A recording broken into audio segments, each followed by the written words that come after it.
अरमगान case में मंजर आम पर आए थे जब उन्होंने रेड की, उस दौरान उनको गोलियां लगी। खबर मिली जो दम तोड़ गए हैं। बहुत सारे लोग नहीं जानते तो उनके लिए मैं बताना चाहूंगा, एसएन जुल्फिकार सिर्फ एक पुलिस ऑफिसर रिटायर्ड नहीं थे कि डीएसपी थे, एक इंतहाई शफीक उस्ताद थे। कराची यूनिवर्सिटी शोबे जुर्मियात में पढ़ाते थे। उनके लातादाद स्टूडेंट्स बता देंगे कि वो कितने शफीक इंसान थे और एक मिलनसार और एक बहुत मोहब्बत करने वाला इंसान था, जो रिटायर होने के बाद इस उम्मीद में होगा कि शायद अब मैं अपनी ज़िंदगी जो है सुकून से गुजारूं, जैसे रिटायरमेंट की ज़िंदगी है। मगर उनको नहीं पता था कि हमारा माशरा और माशरे के अंदर जो सिस्टम है वो किस तरह मुल्ज़िमान को सपोर्ट करता है, मैं बताता हूँ। सिर्फ ये नहीं है कि जी दम तोड़ गए, उससे ज़्यादा तकलीफ दे खबर आज पता है मुझे क्या मिली कि जब हमारे साफियों के ग्रुप में एक खबर आई कि जी रज़ा इलाही से जो है वो इंतकाल कर गए। बात ये नहीं है, बात ये है कि हम इसके अंदर भी मुल्ज़िम को शायद बचाने की कोशिश कर रहे हैं गैर महसूस तरीके से ही। जनाब उस रेड के दौरान जब वो गए अरमगान के घर में तो उनको गोलियां मारी गई अरमगान की जानिब से। सिस्टम किस तरह इस पूरे अंदर अपने ही पुलिस वाले को किस तरह सपोर्ट नहीं कर रहा था वो भी बताता हूं, और पूरी वीडियो देखिएगा और लाजमी इसको शेयर कीजिएगा। कब तक ये होता रहेगा, कब तक ये चलता रहेगा, बताने का मकसद सिर्फ ये है। जनाब इनको गोलियां लग जाती हैं, ज़ेर इलाज है। मैं अभी इस पर नहीं जा रहा कि इलाज के जो पैसे वाले मामला होते हैं कि जी वो इस पर भी मैं नहीं जा रहा। मामला ये है कि हम गले फाड़ फाड़ के बता रहे थे कि जनाब आपका सिस्टम जो है वो सपोर्ट कर रहा है अरमगान को। कैसे कर रहा है? एक फेक कॉल आती है जी कि जी अगवा बराए तावान का केस है। पहले दिन से मैंने स्टोरी ब्रेक की थी और मैंने बताया था कि एक रिटायर्ड कस्टम ऑफिसर का बेटा है जो लापता है। पुलिस कह रही है, कोई मुख्तलिफ बात कर रहा है, कोई कह रहा है एनएफ लेकर गई है, कोई कह रहा है किसी जगह लापता है, खुद गया, ये वो सारी बातें चल रही थी।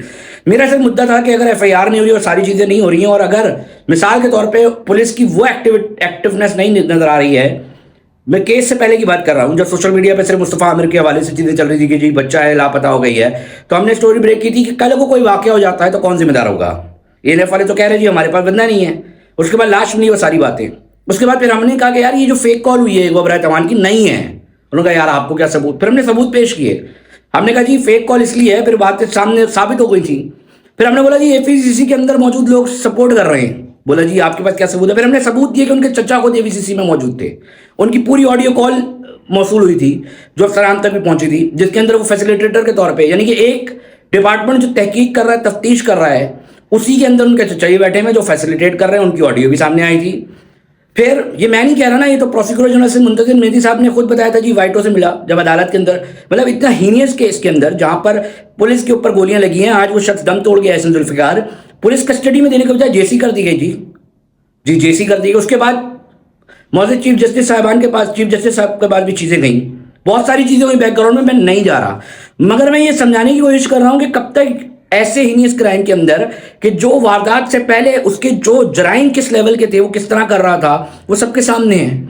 इससे कबल किस तरह के मामला थे, किस तरह ये धंधा चल रहा था कॉल सेंटर वगैरह का, जो कि अब हो रहा है एक जगह नहीं और भी जगहों पे चल रहा है। डिफेंस क्रिप्टन भरा हुआ है, गुलिस्तान जौहर भरा हुआ है, सबको सबका इल्म है। कहने का मकसद यह है कि कब तक ऐसा चलता रहेगा। मतलब निज़ाम कहीं ना कहीं आम आदमी के साथ खड़ा हो, निज़ाम कहीं ना कहीं अपने पुलिस वाले के साथ खड़ा हो, हमें नहीं दिखाई दे रहा माजरत के साथ। ये दलील पेश कर रहा हूं।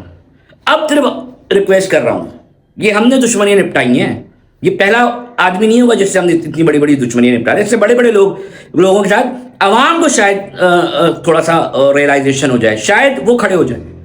हम आपसे क्या कह रहे हैं, वीडियो को लाजमी शेयर करें, इतना शेयर करें कि दीगर जो माफियाज है ना, कम से कम उनको थोड़ा सा हिला सके हम इस वीडियो के जरिए कि जनाब हमारा सिस्टम नहीं सपोर्ट करता, अपने लोगों को भी नहीं कर रहा। मैं कह रहा हूं कैसे कर रहा है। फिर सवाल ये भी बनता है कि जनाब एक शख्स जिसका नहीं था, वो ऑपरेशन पुलिस का हिस्सा नहीं था, कैसे गया वो? ये भी सवाल बनता है। किसने बोला कि जी एहसन साहब आप आए? बहुत सारे सवाल हैं यार, मुझे नहीं समझ में आ रहा। एक तकलीफ दे मामला सामने आया है। मतलब मैंने उस डीएसपी से मेरी मुलाकात रही है यार, बहुत सारे स्टूडेंट्स उनसे मुलाकात कर चुके हैं, उनके साथ उनका एक ताल्लुक है।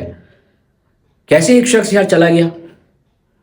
और मैं उम्मीद करूंगा अभी भी पुलिस के आला अफसरान से दरख्वास्त भी करूंगा, सर इस मामले के पीछे कितने बड़े लेवल पे चीज़ें चल रही हैं, बताने का मकसद नहीं है। मतलब ये ऑन रिकॉर्ड चीज़ें कि जी प्रोसिक्यूटर जनरल सिंध मुंतज़िर साहब को भी धमकी मिल गई, बड़ी बड़ी खबरें चली थी, बहुत कुछ चला है बहुत बड़े लेवल पर। मैं सिर्फ ये रिक्वेस्ट कर रहा हूँ, मेरिट पे चीज़ें हों, एक आम आदमी को इंसाफ होता दिखाई दे। दरख्वास्त ये है, मुझे नहीं पता कि क्या है क्या नहीं है। ये भी मेरा जुर्म है कि ये वीडियो बना रहा हूँ मैं, मुझे पता है बहुत बड़ा जुर्म है इस माशरे में, इस माफियाज के माशरे में ये इस तरह की वीडियोस बनाना जो मैं बना रहा हूँ। आपको शायद अंदाज़ा ना हो इस चीज़ का, हमें अंदाज़ा है, हम फेस करते हैं बहुत सारी चीज़ें।